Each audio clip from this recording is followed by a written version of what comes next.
Namaskar, welcome to my channel. I am Engineer P.K. Tiwari. Today I want to explain Java fundamentals. Okay, for Java fundamentals, first we know about program. What is program?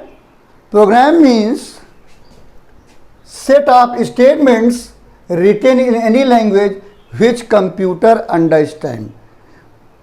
मतलब set of statement, बहुत सारे statement का एक set जब हम लिख देते हैं और मीनिंगफुल स्टेटमेंट लिखते हैं, this is called programme. Okay, तो इसको प्रोग्राम कहते हैं. नहीं, ग्रुप ऑफ स्टेटमेंट जब एक साथ लिखते हैं और वो मीनिंगफुल होते हैं तो उसको हम प्रोग्राम कहते हैं. अब कोई भी प्रोग्राम है, उसके कुछ पार्ट्स होते हैं. तो कोई भी प्रोग्राम हो, जनरली 3 पार्ट्स होते हैं. जनरली 3 पार्ट्स होते हैं. अब उनके भी सब पार्ट्स हो सकते हैं, but in general each and every programme has 3 parts only. In general each and every programme has 3 parts only.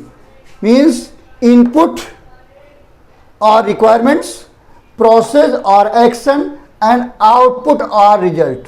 In general each and every programme has 3 parts: input और रिक्वायरमेंट्स, प्रोसेस और action and output or result. Okay, clear? Then when we want to write a program, so first think about program. If you want to write program, यदि हम programme लिखना चाहते हैं तो सबसे पहले हमें सोचना पड़ेगा कि हम प्रोग्राम कैसे सोचें, कैसे लिखें. तो पहले अगर हम प्रोग्राम लिखना चाहते हैं तो पहले हम प्रोग्राम के बारे में सोचेंगे. तो प्रोग्राम के किस पार्ट के बारे में सबसे पहले सोचेंगे? वो पार्ट हमारा, सबसे पहले हम प्रोग्राम के बारे में सोचेंगे आउटपुट यानी रिजल्ट के बारे में सोचेंगे. उसके बाद हम इनपुट या रिक्वायरमेंट्स के बारे में सोचेंगे. उसके बाद प्रोसेस या एक्शन के बारे में सोचेंगे. जैसे अगर हमें मनाली जाना है, तो हम सबसे पहले क्या सोचेंगे कि कहाँ जाना है. अगर हम मनाली जाना चाहते हैं तो सबसे पहले सोचेंगे कहाँ जाना है. उसके हिसाब से हमारी रिक्वायरमेंट्स होंगी.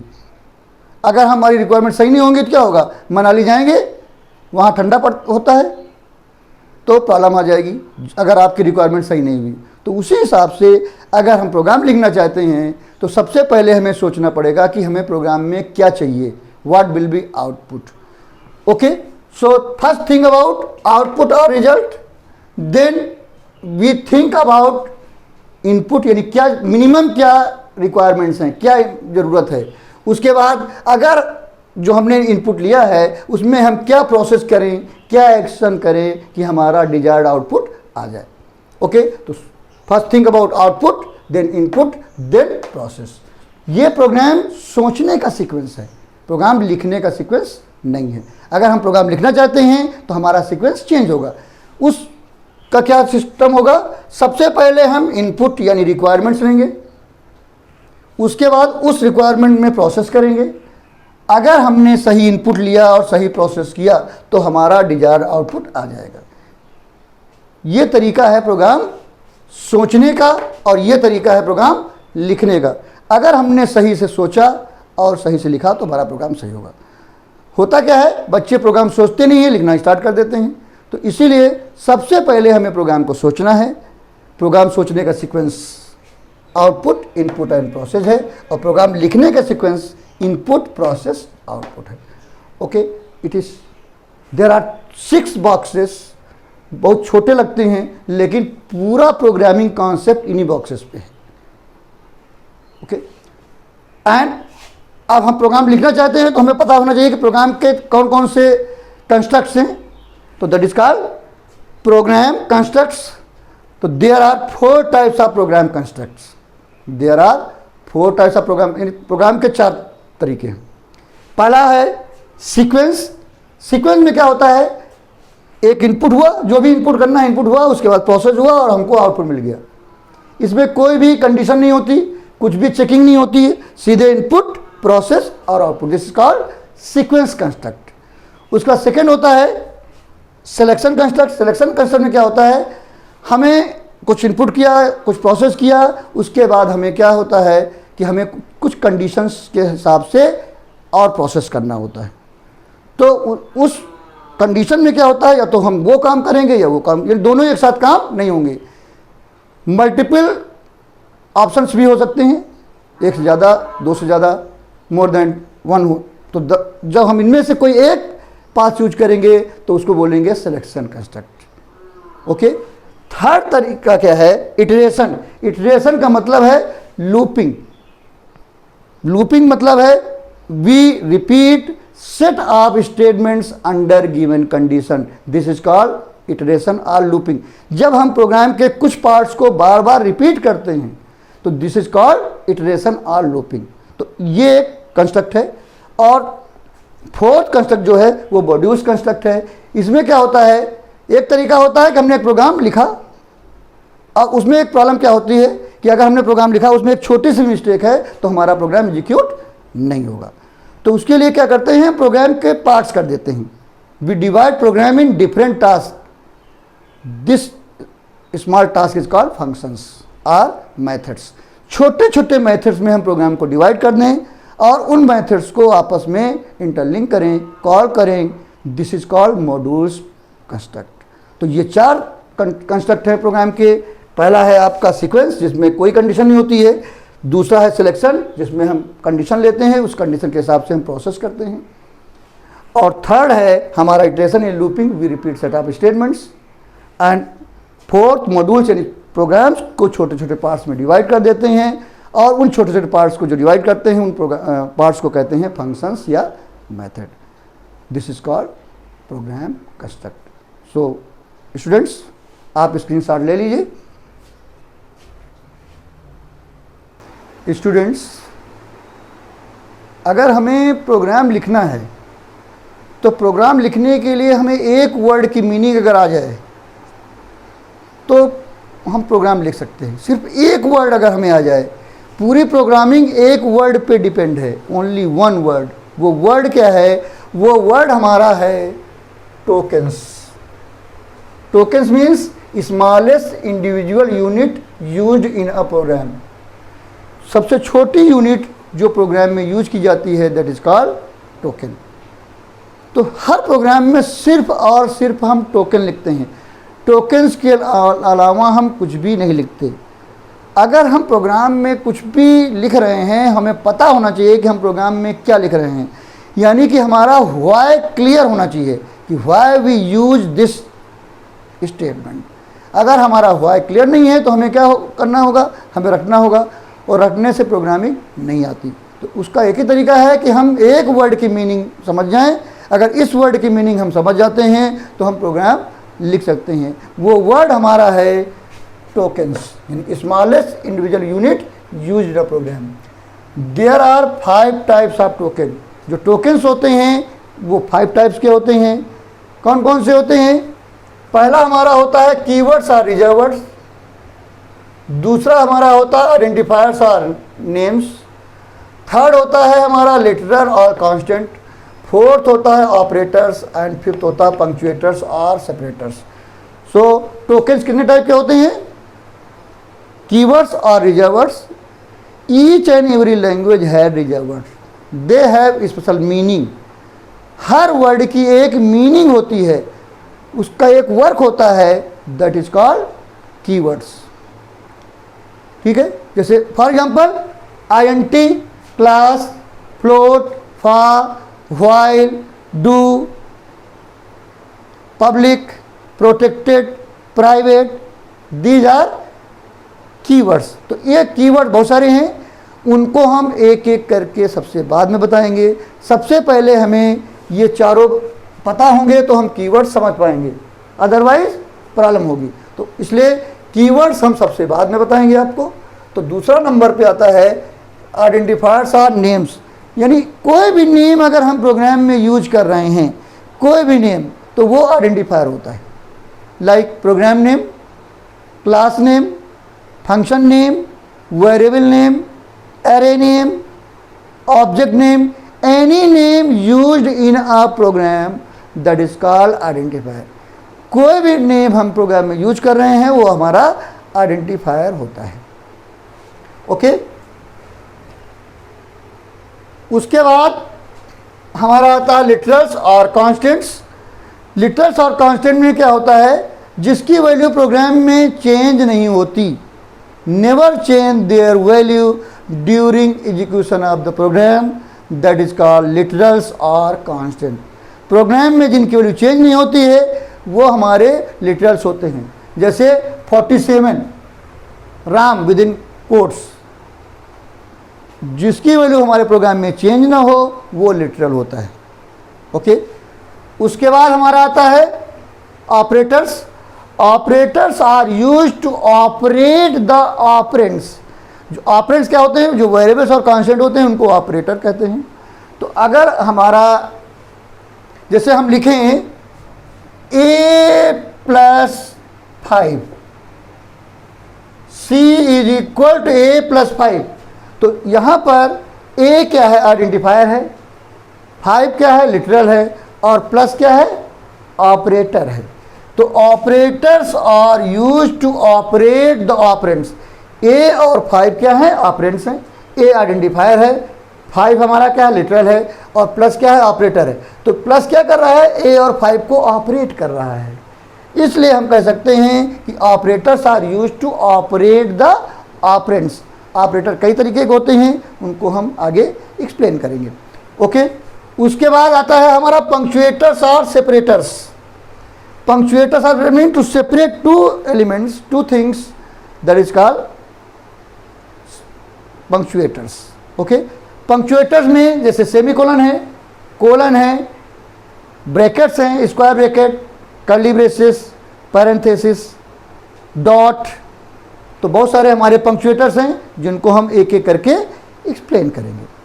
ओके, अब इसमें सबसे पहले हम एक छोटा सा एग्जांपल लेते हैं कि कौन सी चीज़ कीवर्ड होती है, कौन सा आइडेंटिफायर होता है, कौन सा लिटरल होता है, कौन सा पंक्चुएटर है। हम प्रोग्राम में सिर्फ और सिर्फ टोकन्स ही लिखते हैं।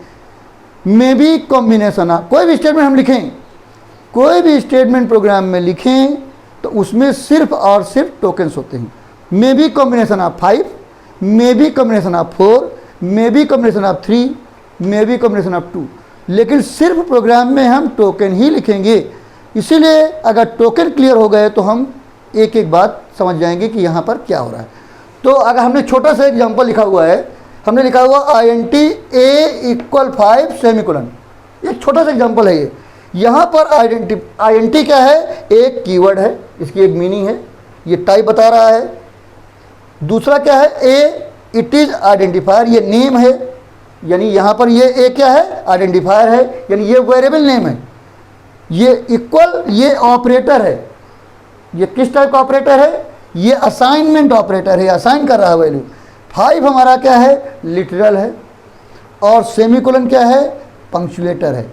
Each and every line ends with semicolon in Java. Her line का एंड जावा में सेमीकोलन से होता है। तो ये हमारा क्या है, पंक्चुएटर है। ये इंडिकेट करता है कि हमारी लाइन ख़त्म हो गई, यानी हमारा स्टेटमेंट ख़त्म हो गया, एंड हो गया स्टेटमेंट। तो हमने छोटा सा एग्जांपल लिया, INT a = 5 सेमीकोलन। तो INT कीवर्ड है, a आइडेंटिफायर है, वेरिएबल है, इक्वल ऑपरेटर है, 5 लिटरल है, और सेमीकोलन पंक्चुएटर है। तो ज़रूरी नहीं कि हर स्टेटमेंट में 5 हो, 4 हो सकते हैं, 3 हो सकते हैं, लेकिन जो कुछ भी हम लिखेंगे वो टोकन ही होगा। उसके अलावा प्रोग्राम में हम कुछ भी नहीं लिखते। We use tokens only in a program. अब हम बात करते हैं कि हम आइडेंटिफायर की बात करते हैं। आइडेंटिफायर को हम लिखते कैसे हैं। अगर हम आइडेंटिफायर लिखने का तरीका सीख जाएं तो हमारी आधी प्रोग्रामिंग समझ में आ जाएगी, क्योंकि प्रॉब्लम आइडेंटिफायर को लिखने से होती है। बच्चे क्या करते हैं, मिस्टेक कर देते हैं आइडेंटिफायर लिखने में, कहीं स्पेस दे देते हैं, कहीं स्पेशल कैरेक्टर दे देते हैं, जो कि नहीं लिखना है। तो कुछ रूल्स हैं आइडेंटिफायर लिखने के। वो रूल्स क्या हैं। पहला रूल है, we can use alphabets from A to Z capital and A to Z small. Java is case sensitive, therefore capital and small are treated differently. Java case sensitive होती है, इसलिए कैपिटल और स्मॉल अलग अलग हैं। अगर हमने कहीं कोई चीज़ स्टोर की है, अगर हमने कहा है a = 15, तो यहाँ पर स्मॉल a में 15 है। अगर हम कहें प्रिंट कैपिटल A, तो वहाँ कैपिटल A में 15 नहीं है। तो जावा is case sensitive, therefore you can say capital and small are treated differently. Okay. Second is we can use digits. हम आइडेंटिफायर में 0 to 9 डिजिट्स यूज कर सकते हैं. उसके बाद we never use any special character.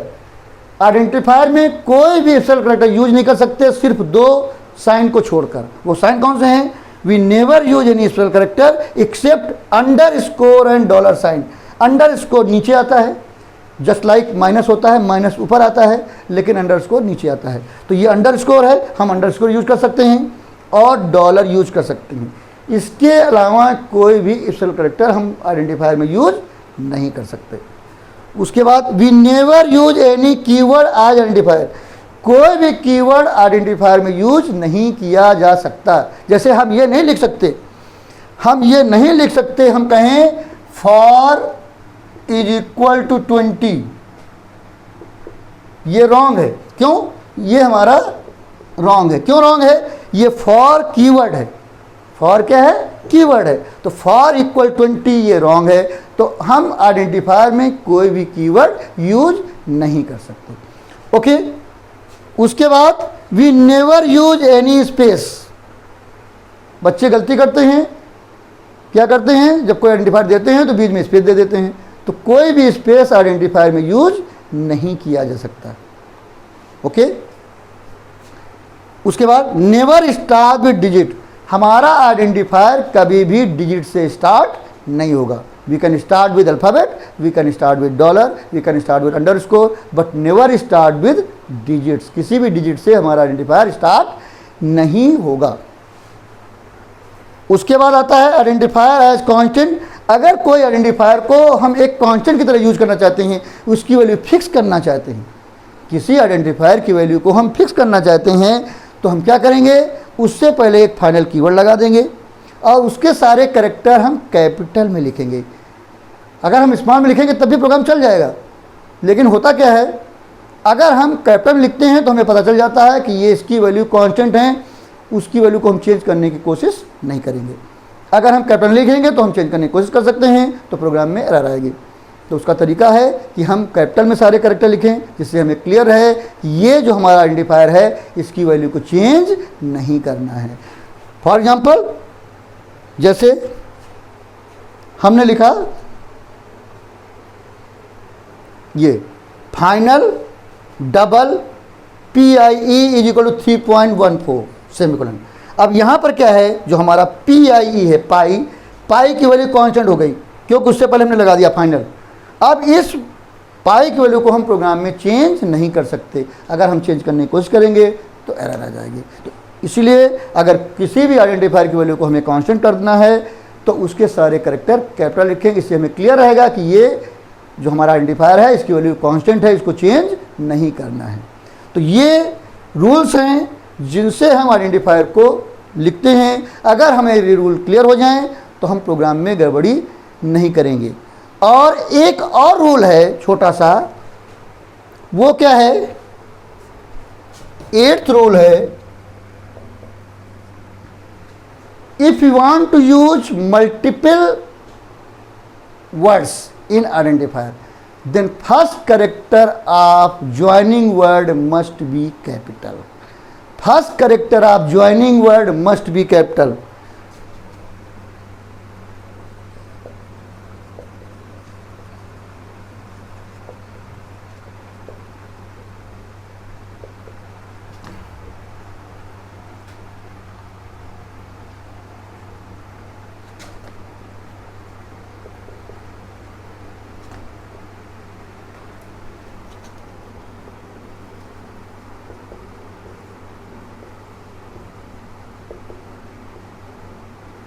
जिससे क्या बदलता है? इससे रीडेबिलिटी होती है. इसको हम रीड कर लेते हैं. और एक और हमारा होता है 8th, वो होता है first character of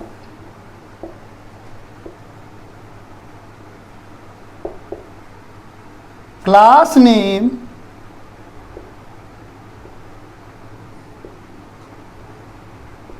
must be capital. Class का पहला कैरेक्टर कैपिटल लिखना चाहिए। जैसे हम देखेंगे पहला कैरेक्टर कैपिटल है, हम समझ जाएंगे कि ये क्लास है। फॉर एग्जांपल जैसे हम लिखते हैं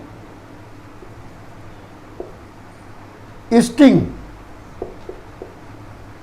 स्ट्रिंग का पहला कैरेक्टर कैपिटल है, इसका मतलब स्ट्रिंग क्या है, एक क्लास है। तो first character of class name must be capital. तो these are rules to write identifiers. पहला क्या है, we can use alphabets A to Z capital and small. Java is case sensitive, therefore capital and small are treated differently. Second क्या है, we can use digits from 0 to 9।